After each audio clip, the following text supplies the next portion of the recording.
In September 1940, a Welsh electrician named Arthur Owens was sitting in Wandsworth Prison in London. He had been arrested at the outbreak of the war on suspicion of working for German intelligence, which was accurate. He had been recruited by the Abwehr, Germany's military intelligence agency, years before the war began.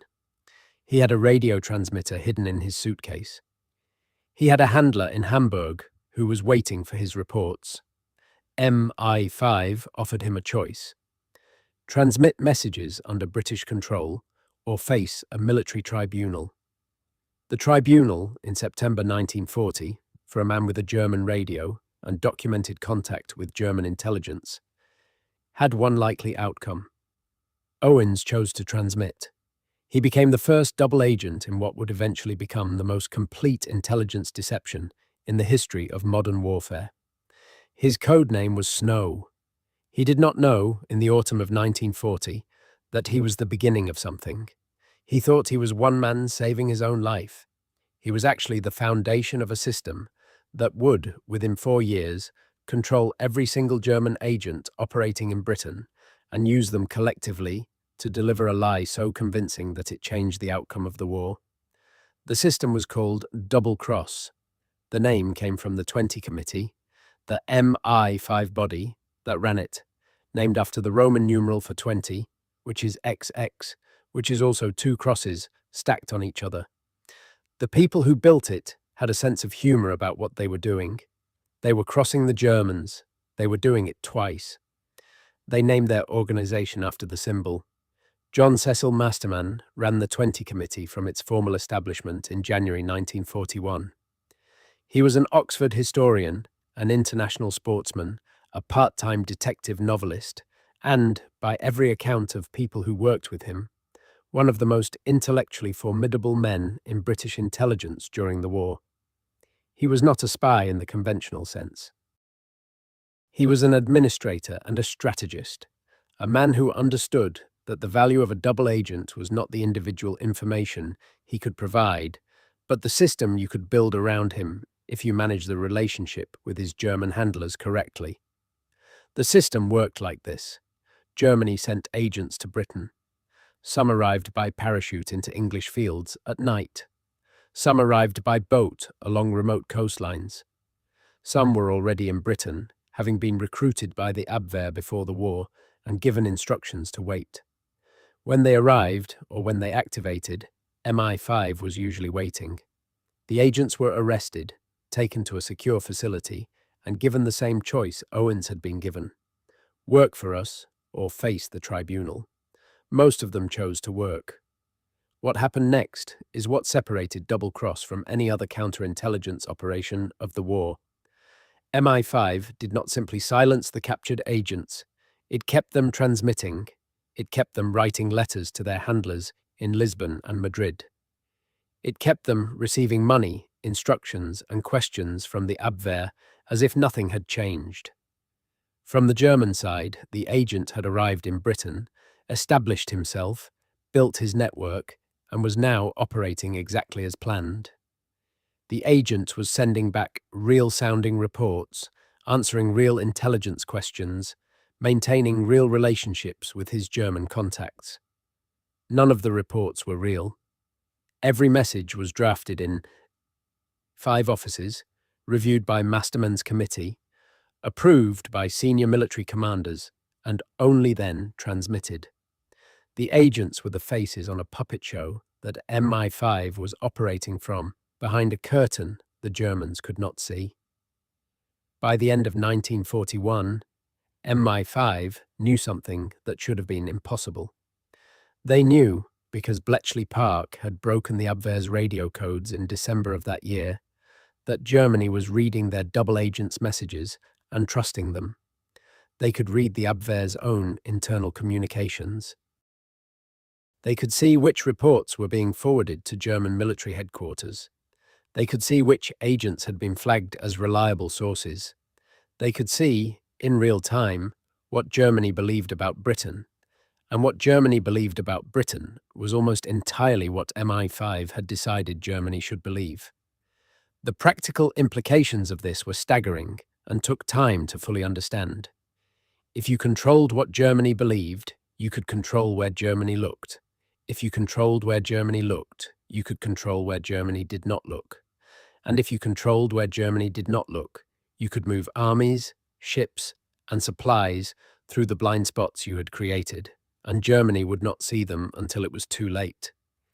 But before any of that could happen, before double cross could be used for strategic deception rather than just counterintelligence, Masterman needed to solve a problem that his committee had been wrestling with since the system began. The problem was this: the agents were transmitting, and Germany was trusting them. But trust in intelligence work is not permanent. It is earned incrementally and lost catastrophically. Every message a double agent sent had to be consistent with every previous message. Every claim about a contact, a location, a unit, a conversation had to hold up against anything Germany might independently verify. One internal contradiction, one report that did not match what German aerial reconnaissance could see, one claim that another source in another country contradicted, and the entire network unraveled. Managing that consistency across dozens of agents simultaneously, across years of continuous operation, while also using the agents to feed strategic misinformation that was by definition false and therefore vulnerable to verification, was the most complex sustained intelligence task anyone in the war had attempted. Masterman described it in his post-war memoir as running a business, not a spy ring.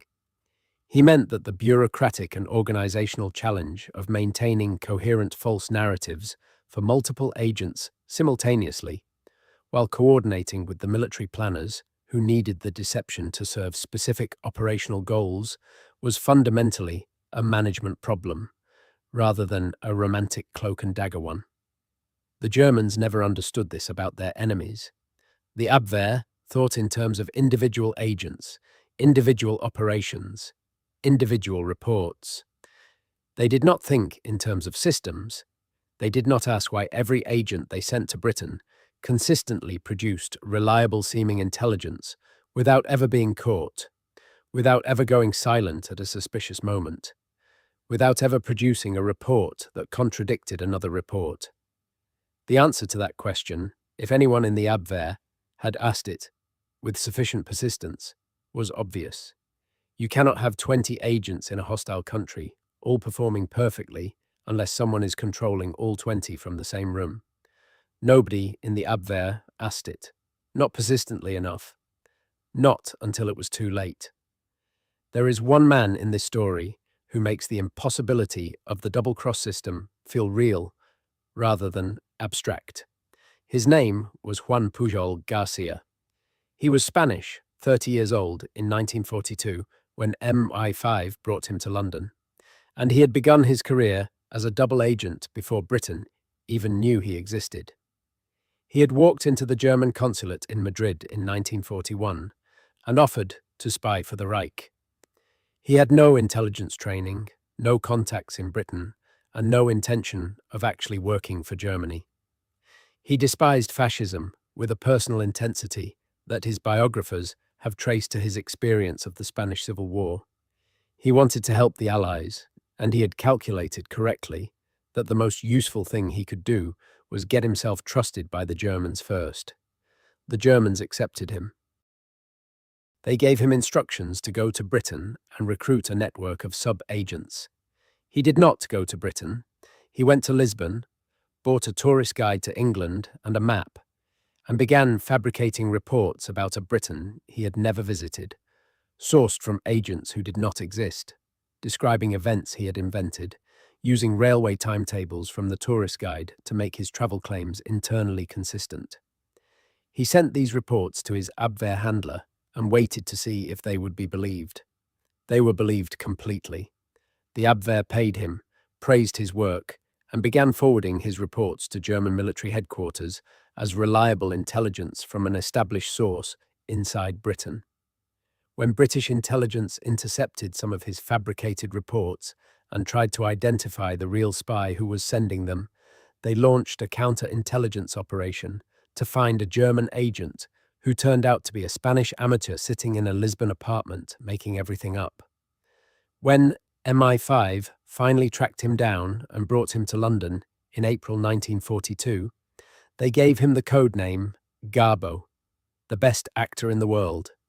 He arrived in Britain to find that the country he had been inventing for 14 months was largely as he had described it, because he had done his research meticulously, and that the network of 27 fictional sub-agents he had built in his reports needed to now be maintained, expanded, and made consistently believable across years of continuous operation.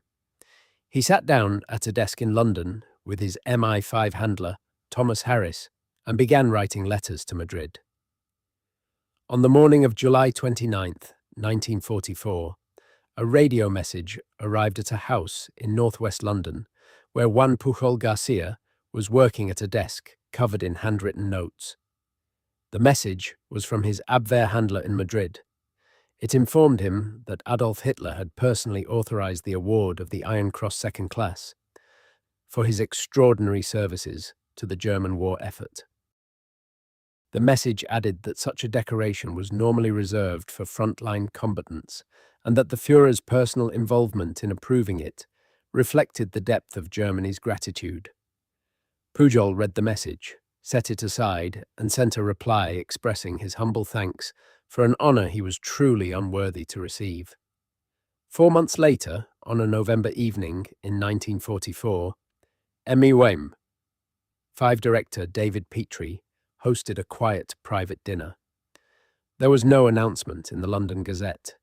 Pujol's name would not appear in the official record of honours.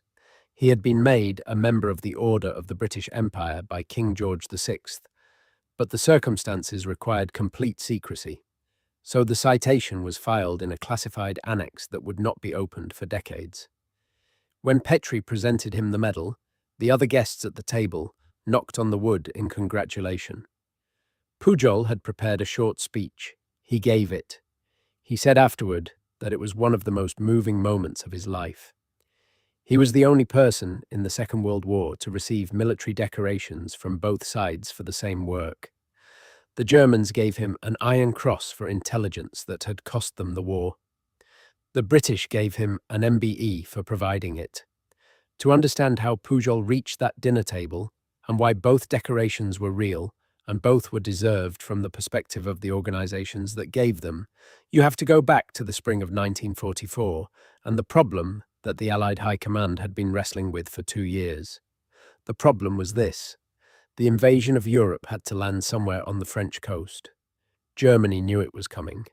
The question was where and when, and the answer to that question would determine everything. If Germany correctly identified the landing site in advance and concentrated its armoured reserves there, the invasion would fail on the beaches.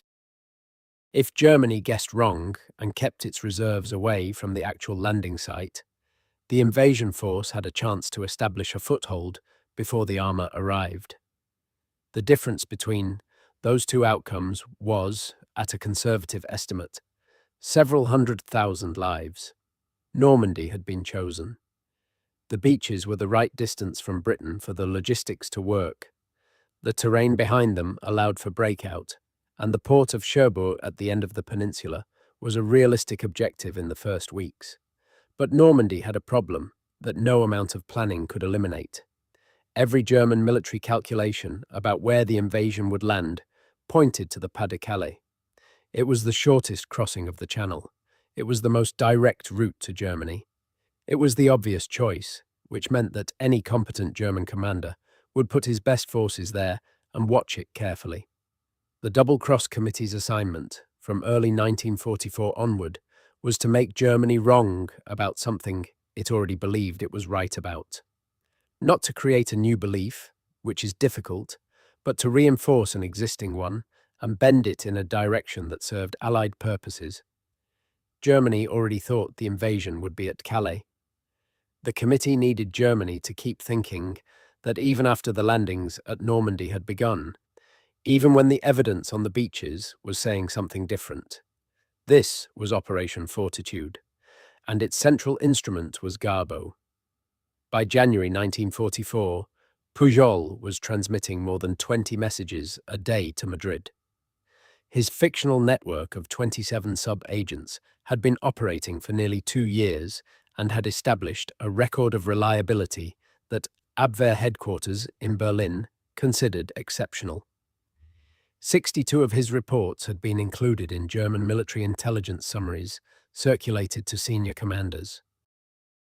His sub-agents had predicted events that turned out to be accurate, because MI5 had been carefully feeding true information through them when the truth served the deception, building credibility they could spend later when they needed Germany to believe a lie.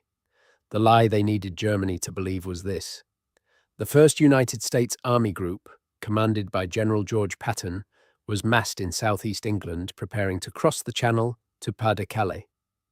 This formation was the real invasion force. Whatever happened elsewhere was a diversion. The 1st United States Army Group did not exist. Patton was real, his reputation was real, and it was exactly the reputation the deception required.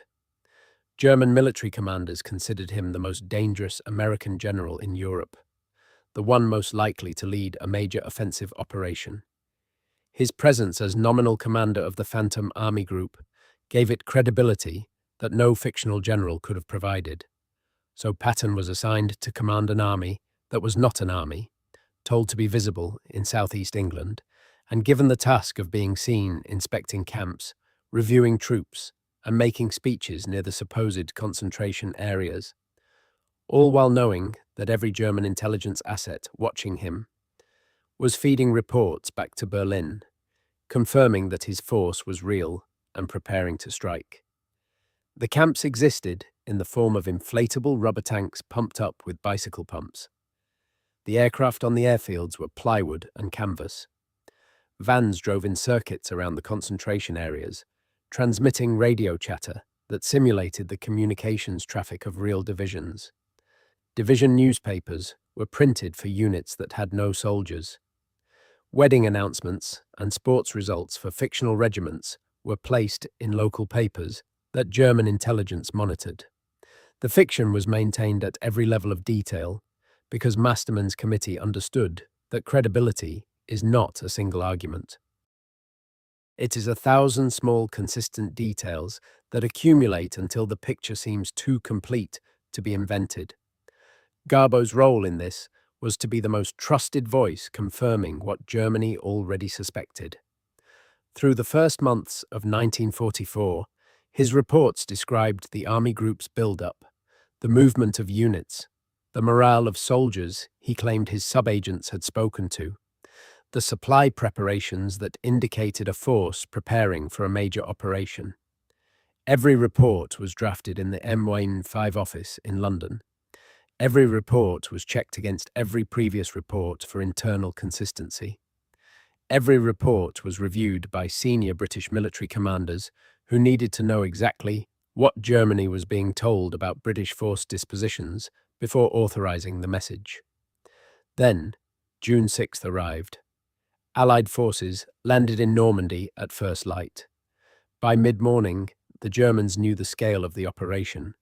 The question that would determine the next phase of the battle was whether the German armoured reserve, held back from the beaches, would be released to counterattack. If those divisions moved, the Allied forces on the beaches faced a situation that could become catastrophic. If they stayed where they were, waiting for the second blow that Garbo had been telling them was coming, the bridgehead had time to consolidate. On the night of June 9th, 3 days after the landings, Garbo's handler Thomas Harris made a decision that violated MI5 operational protocol. Without waiting for full committee approval, he authorized an emergency transmission at 3 in the morning. The message that went to Madrid that night was the most important single piece of intelligence communication in the entire war. Garbo told his German handler that the Normandy landings were a diversion, that his network had confirmed the main force under Patton remained in southeast England, that the real objective was still Pas-de-Calais. that the German High Command must not be deceived by the scale of the Normandy operation into believing it was the primary assault. He was asking Germany to keep its armoured reserves away from the beaches where Allied soldiers were dying to establish a foothold, and to keep them there based entirely on the word of a man Germany trusted, because MI5 had spent 2 years making him trustworthy. The message reached Hitler's headquarters. A German reply to Madrid 2 days later stated that all reports received from Garbo's network in the previous week had been confirmed without exception and were to be described as especially valuable.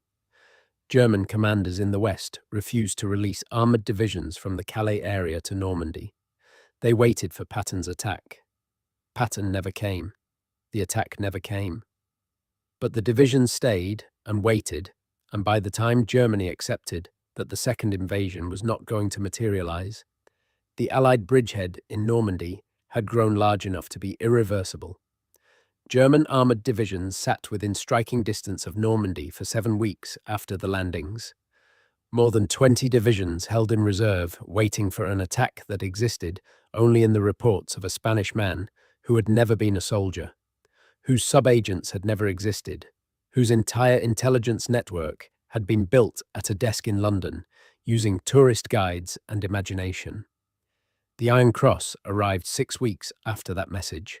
It came by radio from Madrid, forwarded from Berlin, personally authorized by Hitler. The citation noted extraordinary services. Germany had no idea what services it was actually describing. The Germans were awarding their highest battlefield honor to a man who had spent 3 years systematically ensuring that everything they believed about the military situation in Britain was wrong. When Pujol and Harris read the citation, they composed his reply together. They wrote that he was truly unworthy of such an honor. They were, for once, not lying to Germany. Pujol genuinely believed he did not deserve it.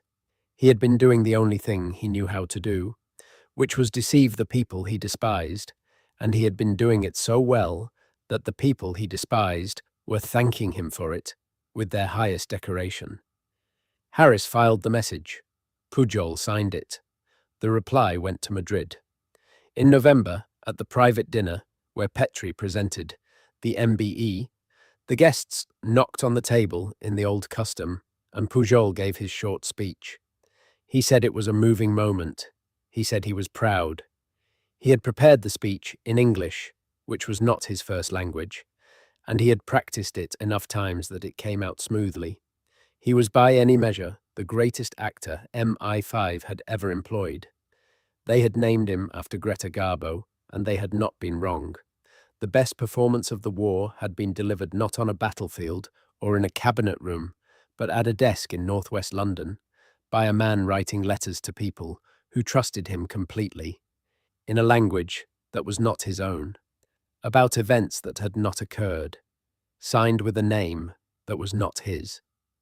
In the spring of 1945, as Allied armies crossed the Rhine and the Nazi government dissolved into competing factions of denial and blame, the Abwehr ceased to exist as a functioning intelligence organization.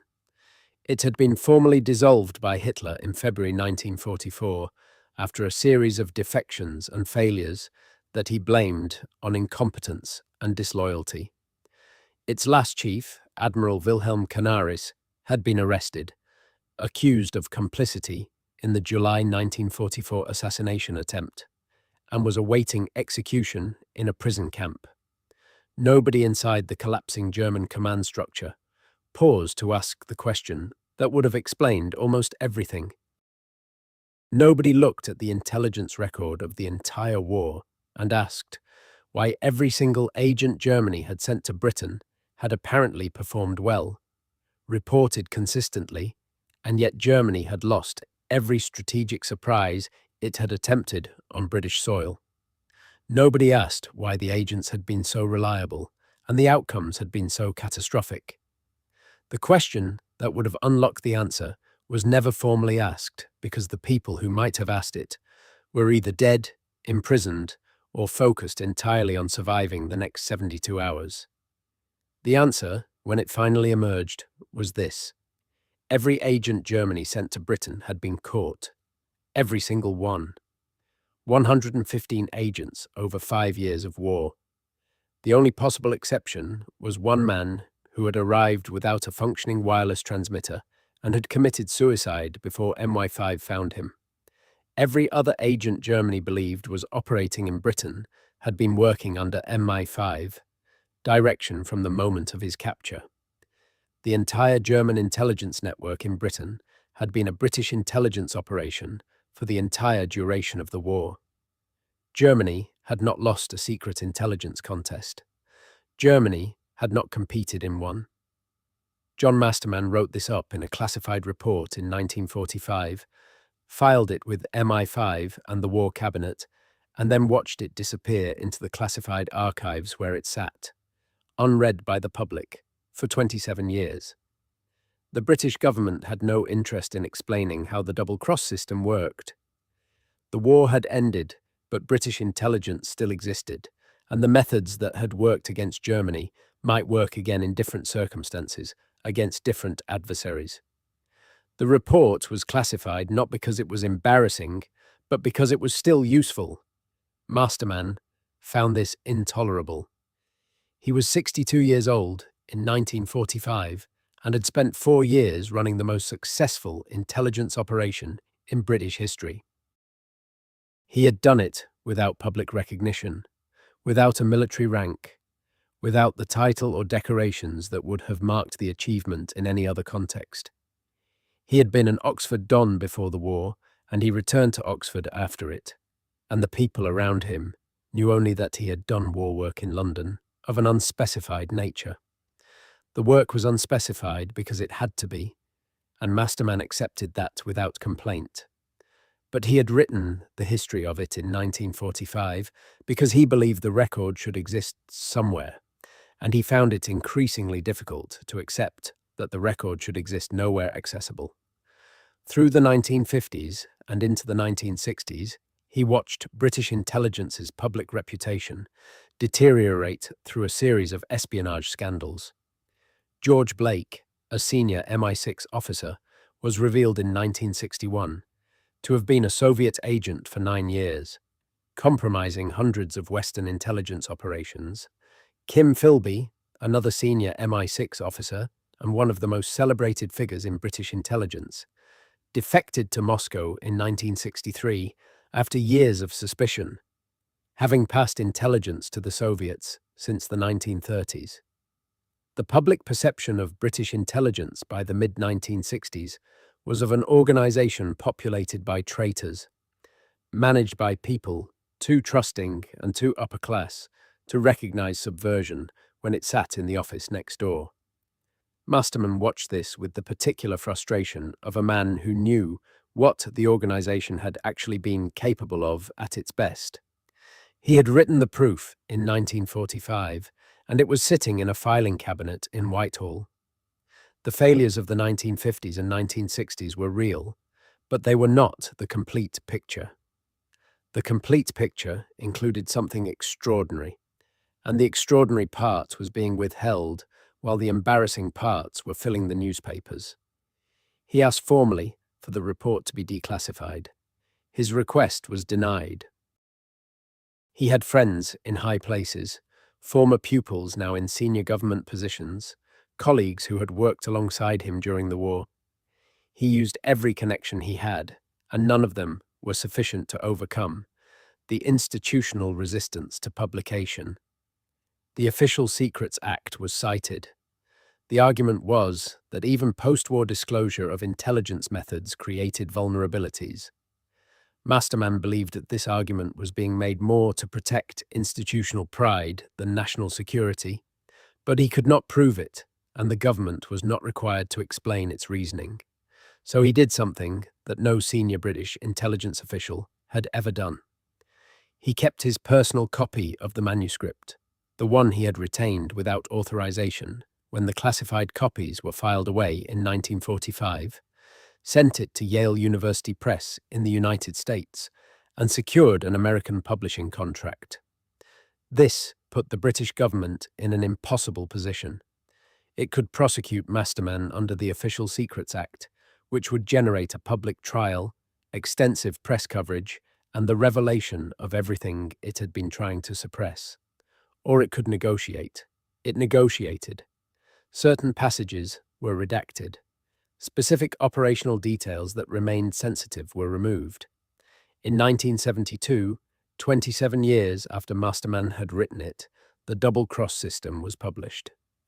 It became an immediate bestseller on both sides of the Atlantic. Within months, it had sold hundreds of thousands of copies. Readers who had lived through the war discovered for the first time what had actually been happening in the secret contest they had only partially known about. The reaction in Germany was different in character than anywhere else. Former German intelligence officers who read the book and who are still alive face something that is genuinely unusual in historical experience. They discovered not that they had been defeated at a contest they had competed in honestly, but that they had never been competing at all. Every agent they had run in Britain, every report they had received, every operational decision they had made based on that intelligence had been shaped by the 20 Committee, sitting in a London office, drafting messages and choosing what Germany was allowed to believe. One former Abwehr officer, interviewed by a German journalist after the book's publication, said that reading it was like discovering that a chess game he had believed he was playing, carefully and skillfully, had in fact been controlled by his opponent from the very first move. The pieces had been his, and he had moved them, and the outcomes had seemed plausible at every stage. But the board had been arranged against him before he sat down, and the opponent had known every move he was going to make before he made it. The chess metaphor was apt but incomplete. In chess, both players see the same board. In the double cross system, Germany was playing on a board that did not exist, against pieces that were not what they appeared to be, in a game whose rules had been written entirely by the other side. Meanwhile, Pujol had disappeared. In 1945, immediately after the German surrender, he faked his own death with MY5's assistance. A death notice was placed in a Venezuelan newspaper. His obituary described him as having died of malaria in Angola. The fabrication served the same purpose as every fabrication he had constructed during the war. It protected him from German retribution by people who might not accept, for some time, that the war had actually ended, and it gave him the clean start he needed in a new country under a new identity. He moved to Venezuela, changed his name to Juan Garcia, and spent the next 3 decades running a small language school and bookshop in Caracas. His neighbors knew him as a quiet, polite Spanish immigrant with an interest in languages. None of them knew he had received military decorations from both sides in a world war for the same work. None of them knew about the letters to Madrid, the 27 fictional sub-agents, the Iron Cross, the 3 in the morning transmission that had kept German armoured divisions away from Normandy, while Allied soldiers established the foothold that became the liberation of Europe. He gave a single interview in 1984, after journalist Nigel West tracked him down and his story became public for the first time in nearly 40 years. In that interview, asked what had motivated him to build the entire Garbo network before Britain had even agreed to work with him, before there was any promise of payment or protection or recognition, he said something that was either the most honest answer a spy had ever given or the most perfectly constructed final performance of a career built on performance. He said he had done it because he believed that ordinary people, if they understood clearly enough what was happening and what was at stake, were capable of doing extraordinary things without being asked. He said he had not considered himself a spy. He had considered himself a man who had recognized a problem and had the specific skills, in his case, an unusual talent for systematic deception and meticulous record-keeping, to address it. He said the deception had never felt dishonest to him, because the people he was deceiving had earned his deception through their own actions. He died in Caracas in 1988. He was 76 years old. His obituaries in the British press were respectful and extensive. The Spanish press barely covered it. Germany published nothing. The 20 committee's files were fully declassified in the 1990s. They run to thousands of pages. They contain every message Pujol sent, every reply he received, every committee discussion about whether a particular deception was achievable, every argument Masterman had with military planners about what Germany was being told about British force dispositions. The files are now available in the National Archives at Kew. Anyone can read them. They are the record of the only intelligence operation in the history of modern warfare in which one side achieved complete and total control of the other side's intelligence network, maintained that control for the entirety of the war, and used it to determine the outcome of the largest military invasion in human history. Germany sent 115 agents to find out what Britain was doing. Britain read every message they sent home. And in the end, the most important message of the entire war was sent not by a trained intelligence officer, not by a general or a minister or a diplomat, but by a Spanish man at a desk in northwest London at 3 in the morning, writing in a language that was not his own, to people he had never met, about an army that did not exist.